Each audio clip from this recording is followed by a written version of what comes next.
Je sais ce que vous vous dites. Vous vous dites, mais non Romain, c'est pas toi qui es en train de jouer, tu peux pas te servir de tes mains.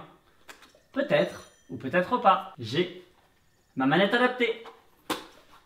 Alors, moi c'est une petite manette. Hein.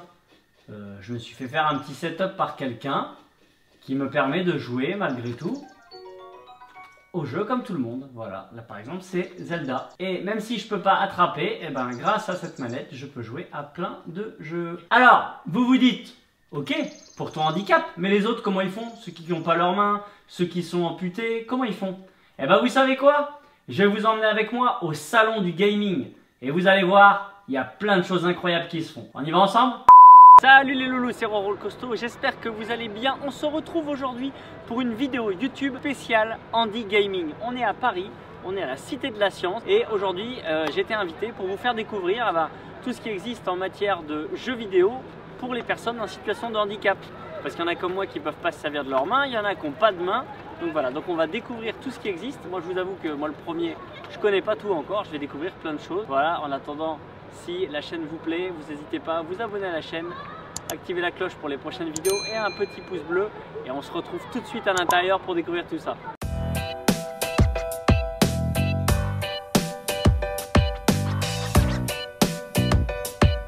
Bon, donc là on est rentré dans le salon, donc il y a plein de petits stands avec tout ce qui existe comme matériel. Là je suis avec Alissa qui est en train d'essayer un système que je vais vous montrer juste après. Vous allez voir, c'est incroyable, ça marche juste avec des petites lunettes. Il y a plein de matériel, là je vais vous montrer tout ça en détail, hein. Là-bas il y a une streameuse qui va bientôt commencer un live stream. Et voilà, on est à la Cité de la Science, c'est vraiment super chouette, le cadre est top. Et je vais vous montrer tout ce qui existe, on va se régaler. Bon, alors là c'est énorme, c'est une souris en lunettes en fait. Donc en fait, si je vois bien, j'ai tout sur les lunettes et la webcam me détecte et ça bouge la souris en fait avec ma tête. Voilà, et là en gros, si je reste longtemps, bim, ça lance le truc.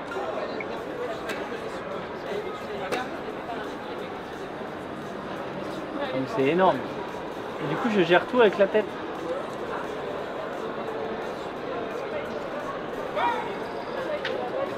C'est incroyable, c'est énorme.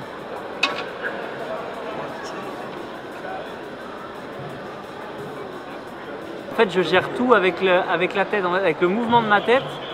Il y a une webcam sur l'ordi. Et du coup ça fait tourner le vaisseau. Non mais c'est incroyable. Je suis bluffé. Du coup j'ai pas besoin de mes mains. Voilà. C'est incroyable, c'est oufissime, trop bien, ça s'appelle Tech Lab.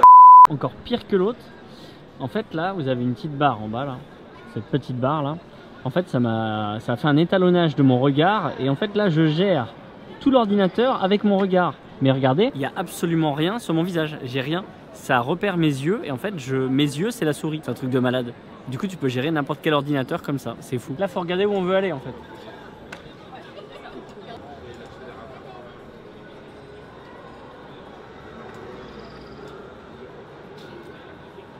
Hyper perturbant. Et en vrai on est dans le futur là. J'ai l'impression que je suis en train de gérer ça par la pensée quoi. Non mais c'est vrai, on est dans le futur là. Bon on est dans le futur, moi je suis dans le futur au ralenti mais... c'est pas encore au point le futur. Je suis au futur dans le mur. Ouais. Bon j'aurais peut-être pas dû boire avant de jouer. Hein. Bon là on est chez Cap Game, c'est ça hein? C'est bien ça, Cap Game. Enchanté, bienvenue chez avec nous. le plus beau. C'est ça. Hein, c'est ça. Vous nous avez envoyé le plus beau, voilà exactement. Tant pis pour vous, vous avez ce qui restait. Alors expliquez-nous en gros la config de la config là, on est sur donc quoi? ici on joue sur du matériel adapté sur Xbox. La particularité de la Xbox c'est que Microsoft a sorti la manette Xbox Adaptative Controller. Ça, ce petit pad là. Ce petit pad là qui en fait représente deux boutons tactiles. Alors il n'y a pas de finesse, c'est juste pour appuyer. Et sur lequel surtout c'est l'équivalent d'une manette classique qu'on a là-bas.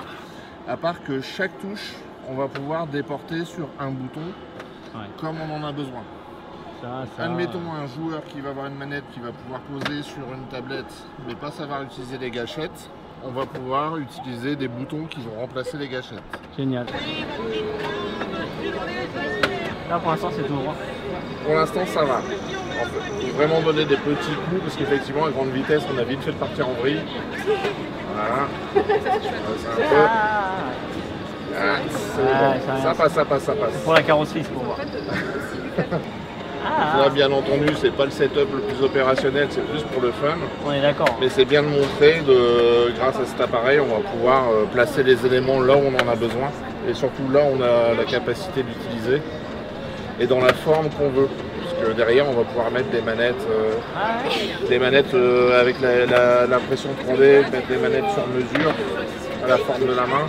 Tu vas avoir une gueule là. T'es beau gosse. Je suis tellement concentré là. Magnifique. Alors le freinage est automatique dessus. Là, on utilise aussi les options de jeu pour s'aider. Ouais. Pour pouvoir bien se concentrer sur un checkpoint.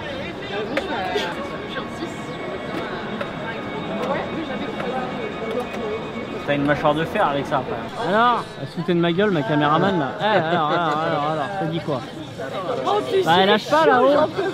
Donc là je vous explique, ils sont en train de faire une partie avec une Twitcheuse je pense, qui est très connue, Amélita. Voilà, je connais pas. Et apparemment très très forte, donc qui est en situation de handicap et qui joue. Donc là il y a des enfants qui jouent avec elle et je vais vous montrer un truc de malade. Donc sur l'écran en haut là, tout ce qui est en train de se dire là, la commentatrice qui parle, les gens qui parlent, tout est écrit en haut. Et en fait on vient de nous expliquer le son de la vidéo. Il part en Roumanie. Il y a une opératrice en Roumanie qui dicte le texte. Et ensuite il y a un logiciel qui écrit tout en haut de l'écran. Du coup ça permet tout simplement à ceux qui sont malentendants de pouvoir suivre tout le live et toute la partie en direct. C'est génial. En gros, c'est quoi le principe? Le principe, c'est relativement simple.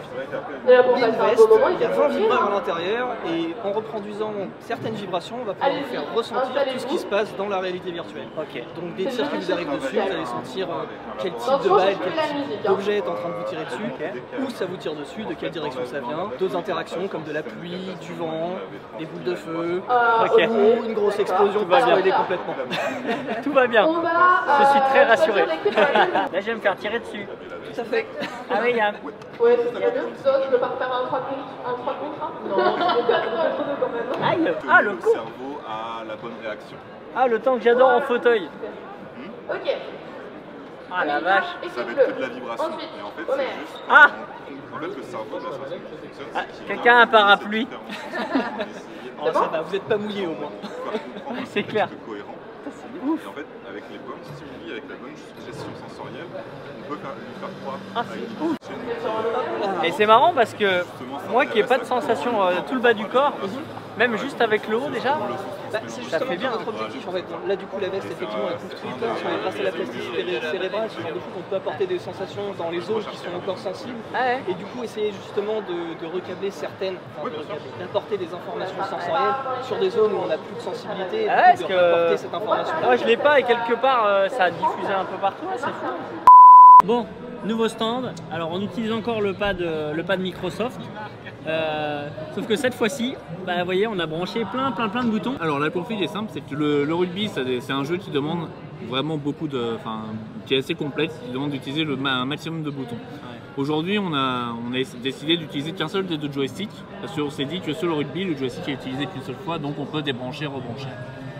Le but en fait c'est de pouvoir allier les passes qui se font pas comme sur un jeu de foot en appuyant sur A, donc qui sont deux boutons différents avec d'autres boutons. Donc vous avez le bouton pour engager, le bouton pour faire les plaquages et deux boutons annexes qui peuvent être utilisés pour gratter ou faire des feintes. Ok. Bon on va essayer. Ah, je suis loin en plus moi. Ils sont tout remontés ouais. Ah, c'est abusé.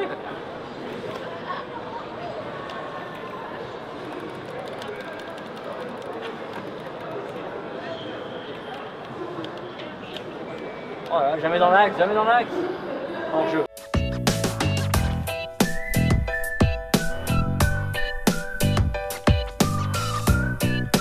Vous avez bien pris en main le jeu en tout cas. C'est vrai? Ouais. Bon, les loulous, je me suis avec David. David, c'est le mec extraordinaire qui m'a fait ma manette avec laquelle vous me voyez jouer à la maison. C'est un peu, vous connaissez MacGyver, c'est un peu le MacGyver des jeux vidéo. David. Ouais, c'est avec un chewing-gum, on fait une manette. C'est ça. Bon, en tout cas, là, regardez ça. Il vient de nous faire une petite configuration.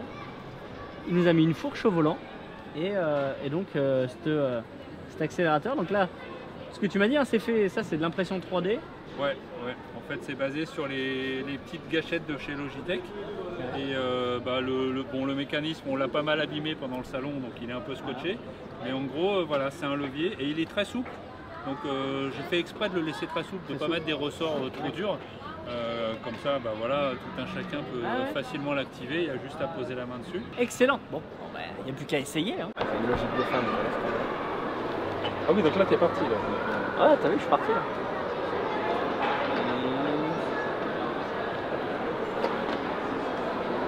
Je peux pas, je suis concentré.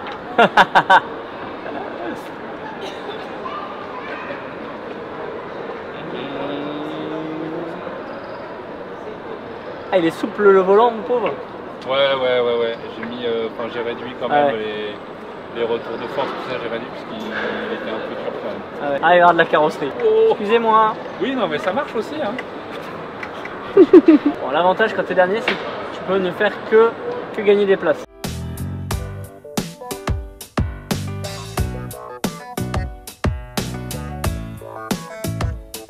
Ici on aura tout vu, même les non-voyants peuvent conduire. Voilà. Alors le système c'est ça en fait, tu l'as dans le dos ou sur le ventre, peu importe. Messieurs les inventeurs ils sont là. Voilà. Et en fait en gros le système c'est que ça t'envoie des vibrations, des petites sensations contre ta peau. Et en fait ça te dit bah voilà, t'approches trop près du bord à gauche, trop près du bord à droite.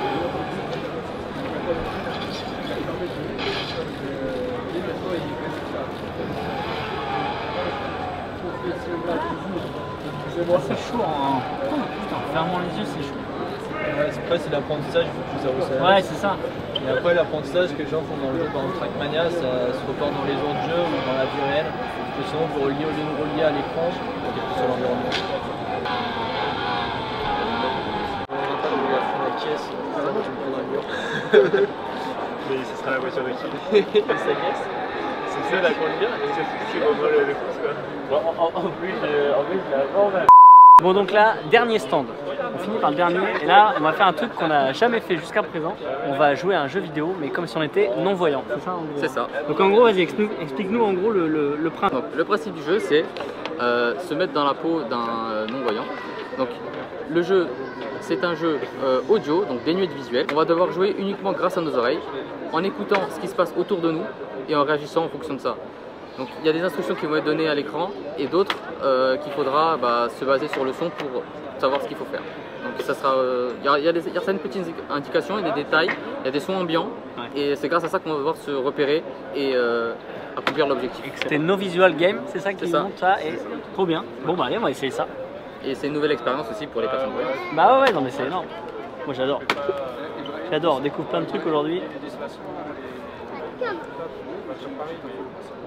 Bon et ben voilà les loulous, moi j'ai découvert plein de trucs incroyables aujourd'hui. Bah encore une fois tu vois, dans le handicap, tu vois les jeux vidéo c'est comme ailleurs. Des petites adaptations, t'as vu il y en a qui font des trucs en 3D, c'est de la bidouille. Et en fait tu te rends compte qu'il y a de plus en plus de monde qui s'intéresse à rendre accessible le jeu vidéo pour tout le monde. Et je crois qu'aujourd'hui j'ai vu que peu importe ton handicap, tu peux jouer aux jeux vidéo puisque même en bougeant simplement les yeux, tu peux faire avancer une voiture. Donc franchement, je suis trop content d'être venu là et je pense qu'il y a encore plein de belles choses à découvrir et ça va évoluer, mais c'est bien. Le monde est en route pour rendre accessible le jeu vidéo et ce qu'il faudrait maintenant c'est que le reste fasse de même. Il faudrait que tout soit accessible pour tout, n'importe quel handicap. Voilà, en tout cas je vous remercie beaucoup d'avoir suivi cette vidéo. Si ça vous a plu, n'hésitez pas à vous abonner, vous activer la cloche et le petit pouce bleu qui fait plaisir. Salut les loulous.